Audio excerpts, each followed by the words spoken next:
Afternoon, everyone. My name is mumo ndambuki, and today, of course, we are covering this topic on demand and supply. And basically, these are the objectives that will be termed to have achieved by the end of this session.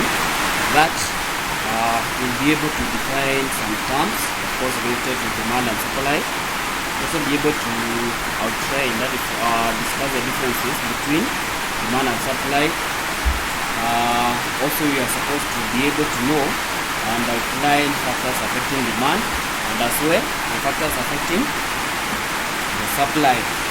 Okay, so we have some terms explanation here. So I want to task colleagues to read for us what is demand.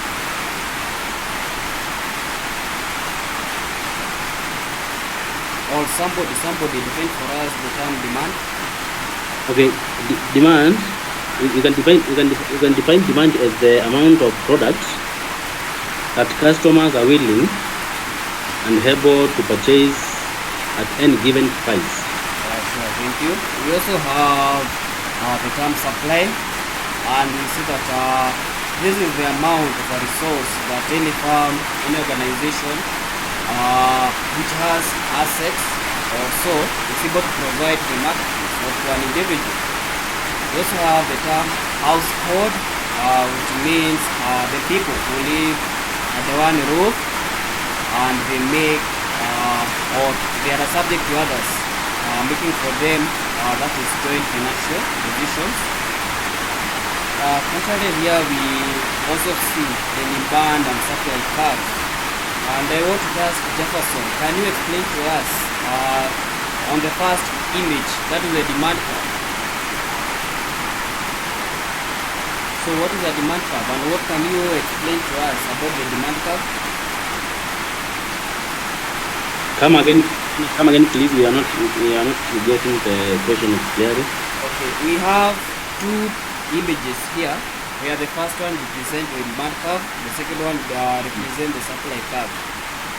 What can you explain about the demand curve?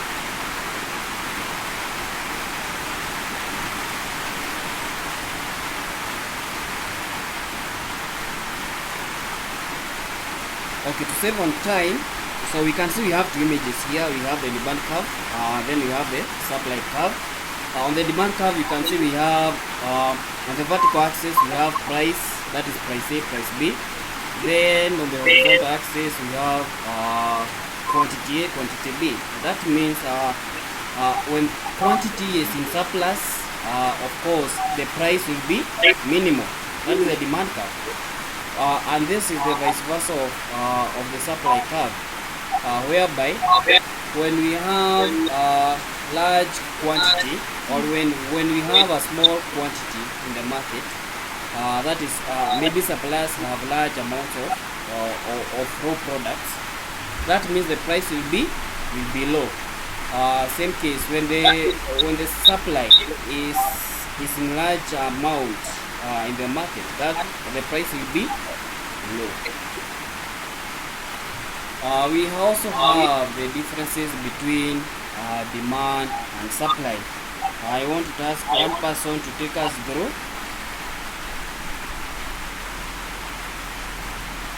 Somebody take us through the differences between demand and supply.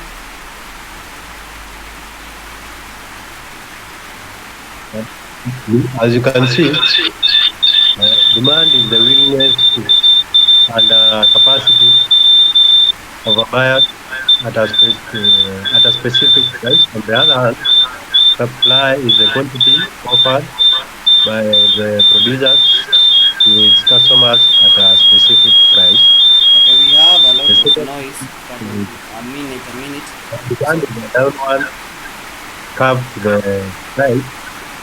The supply curve is the upward curve to the price. So you can say that demand curve is a negative slope, whereas the supply curve is a positive slope. Sure. The third difference is that demand is an indicator of customers or buyers Supply represents the farm of producers in the farm. Sure. Continue. The first difference is that demand for product is influenced by five factors. That is taste and preference, number of customers, price of related goods, income, consumer expectations. Whereas supply is dependent on type of the resources and other inputs, number of producers, technology, taxes, subsidies, and consumer expectations. Yes. The fifth difference is demand increases but supply remains constant. When demand increases but supply remains constant, it leads to shortage. But when demand decreases and the supply is constant, it leads to a surplus. Okay, that's enough. That's enough. Thank you. Thank you for your contribution. Then we also have the factors affecting demand. Factors affecting demand. And basically we'll outline some factors which affect demand. And one of it is income.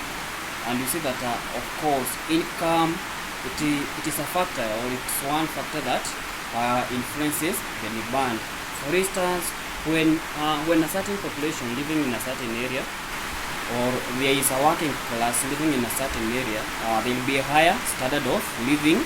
That means there will be higher demands of some products and services. Another factor, we have the prices of substitutes and complementary goods. Yeah, for instance, when we have another option of maybe a commodity or a thing, this will be one factor that will be influencing some demand.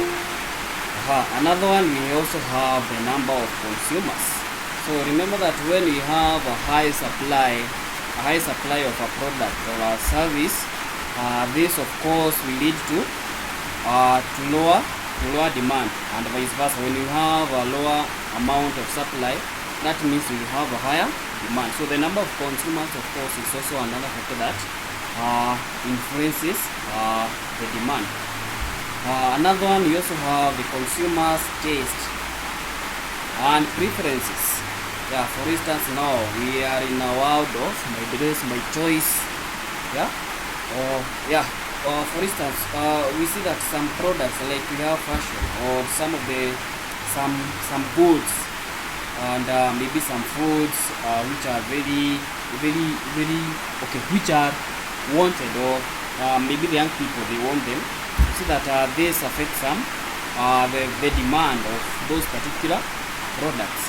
So consumers' taste and preferences is also a factor that affects demand. Then you also have the factors affecting the supply. For instance, you have the cost of production. Yeah, the cost of production, of course, is a factor that influencing the supply, because you have the availability of raw materials. Maybe whereas in a company, and they depend on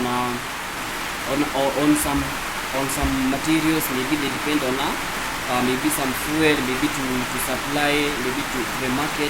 So when these costs are conjoined and it leads to cost of production, this will affect supply. Another factor that affects supply is technology. So the more the advancement, or the lower the advancement, this means that it will either cut down or flourish maybe the industry.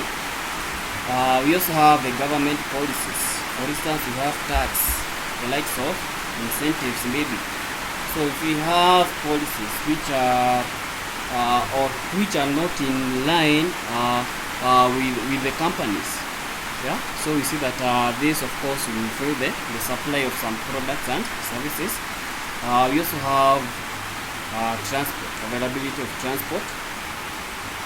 Yeah, so we see that when the supply lies on some logistics, maybe to get materials from the source, maybe to the company, this if a company does not have availability of transport, we see that the cost or the constraint of the supply of products and services. Do you have any question? Yeah, okay. Okay. So we ask ourselves, what have you learned today? What have you learned? Yes. What have you learned today? Start by telling us your name and what you have learned. My name is Kelvin. Yes, Kevin. I have learned about how the demand curve slopes, how it looks like. Okay, that's a good one. Thank you. Yes, another contribution. What have you learned? My name is Amos Kisilu. Yes. Yes, now I can confidently define the term demand, which is the amount of products that consumers are willing and able to purchase at any given time. Okay, thank you, Amos. Yes, the last person. What have you learned today?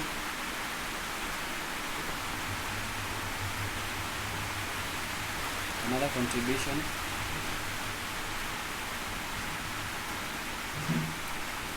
Okay, to save on time, thank you for the contribution. So we have basically learned about terms, that is demand, supply, household.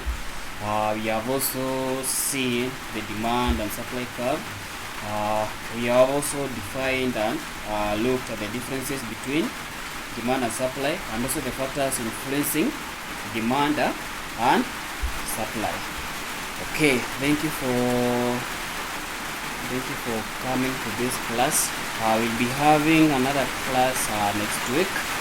So I'll send the slides in your WhatsApp group. So make sure you write some short notes on the same. And if there is a question, any question?